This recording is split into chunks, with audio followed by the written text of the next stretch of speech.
So let's get started on cementitious products. So yeah guys, look, in the colder months, we're just challenged by the gods and there's not much you can do outside that piece.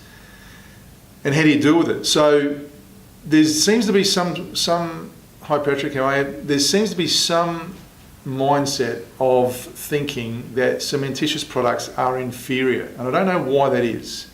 But I've got a gut feeling that it all goes back to this whole romance we've got in this country about, Jesse, how are you? This romance we've got in this country about elongation and flexible, and thinking that they are better products and better membranes, which is not the case. Cementitious products, it is important to understand that they have a place in the market, and they have a place in your repertoire as a waterproofer or if you're a builder. And during the winter months, that is your biggest advantage, because the process of the way cement cures, a cementitious product cures, is the fact it goes through a hydration process. And if you've got a high quality polymer system with cement, they will dry. And I remember some jobs I've done in New Zealand, in the South Island in the winter, where it was absolutely freezing. And even then it might have taken 2 or 3 days to fully dry the cementitious products, but they eventually dry. Whereas a liquid, it would have gone to mush. It just couldn't dry in those conditions, particularly when the temperatures drop overnight.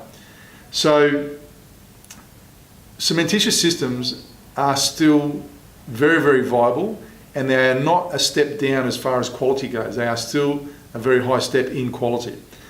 So a couple of questions, one of the questions that came through, what are the advantages of cementitious products over liquids? Well, as I mentioned, the drying piece is one. However, there are applications, and I'll talk about, for example, swimming pools. We always recommend our Gripset 2P or our C1P for a pool. And the reason is not about the drying. The reason is that one of the advantages of the cementitious products in that situation is that you have a very good Sure hardness. You don't want a soft membrane in those environments. And one of the advantages of cementitious systems over a liquid is that they are less susceptible to bubbling and blistering, particularly when there might be residual dampness in the surface and when the heat comes out. Whereas an elastomeric flexible membrane, you've always got to use that epoxy coating or a vapor barrier primer.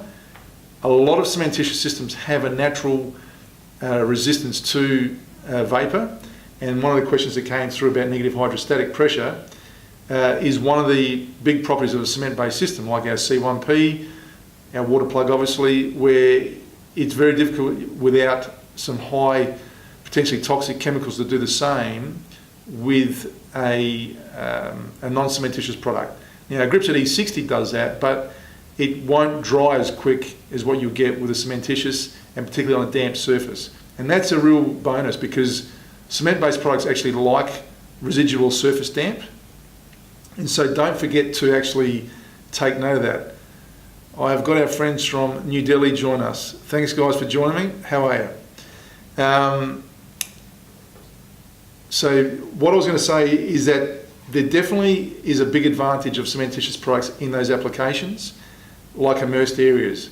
But a big one for me, a favourite of mine, and we still specify, those of you that deal with our tech department, when we have podiums and balconies in commercial projects, our go-to product is, Water Stop Shop, how are you?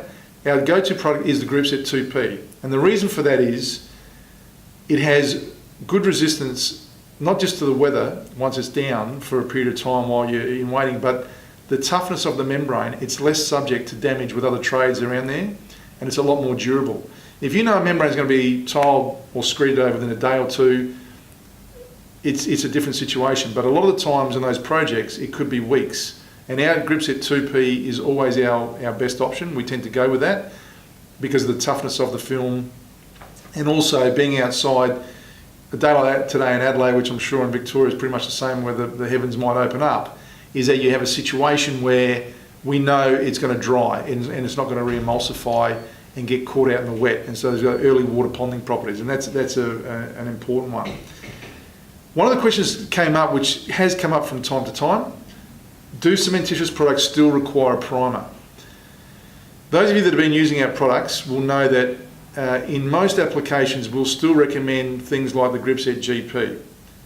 However, our product like our Gripset C1P doesn't require primer on a porous surface, because you want a bit of dampness onto the surface for it to bond, and that's a big advantage of it.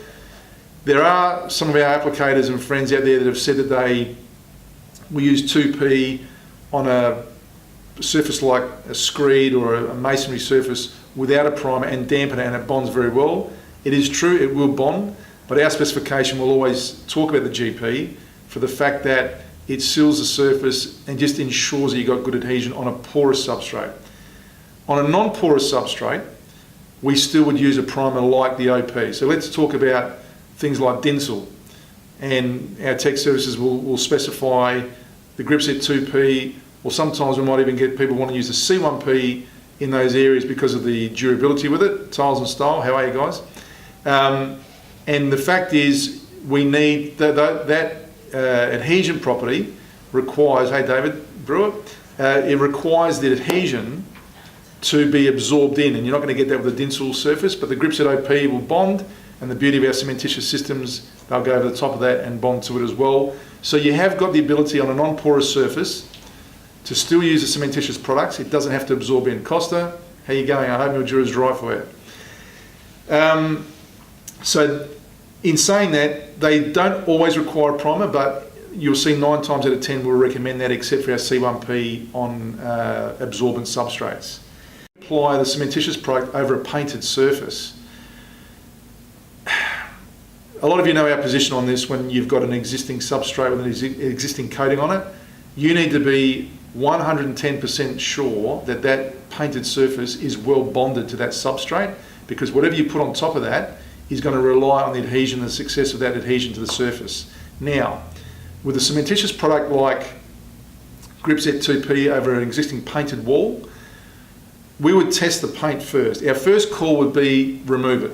Always the best option. If that option is not possible and someone's made the call that the adhesion to that wall is sound, it would be pressure cleaned down thoroughly, Gripset OP in 2 coats, and then the 2P membrane. So we'd treat it like we said before, like a Dinsel type surface. But like I said before, best option, we had one the other day that came through and it was a negative application, and that was just, it was like remove it or stay away. There's no chance of actually putting a cementitious product like C1P over a painted wall in a basement that had dampness coming through. Even though that paint might seem like it's well bonded, you are just waiting for the catastrophe to happen for that paint to give way, and all the good waterproofing that's been put on top of it goes to shit, and then you're in trouble. So in those applications, it's got to be removed. And if it's lead paint, for your own health and for that you have your client, take the right steps on how to do that. If you want some advice on how to remove lead paint, we can give you that one as well. Another question that came up, what to remember when mixing cementitious products? This is a really good question, because I'm guaranteed so many people do not read our data sheets, but this is a common one, whether you're dealing with the world leaders in this technology like Mapei, Ardex. Cementitious products all have to be mixed the right way, and the fact is that when you mix cement with a polymer, whether it's a powder polymer or a liquid polymer, like a 2-part application, there's a reaction that happens. So if you read our instructions, you mix the liquid and the powder correctly, or the water to the powder. Once you've mixed it and you've got the correct consistency, you need to let that settle for approximately 2 to 3 minutes.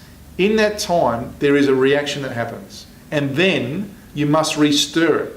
Not as long, but it might be a minute, and then you'll see the product works a lot different and it's better. And those of you that are tilers and using good polymer cement-based products will know this one. How my dad used to call it the fluffiness of the adhesive, but it's an important one.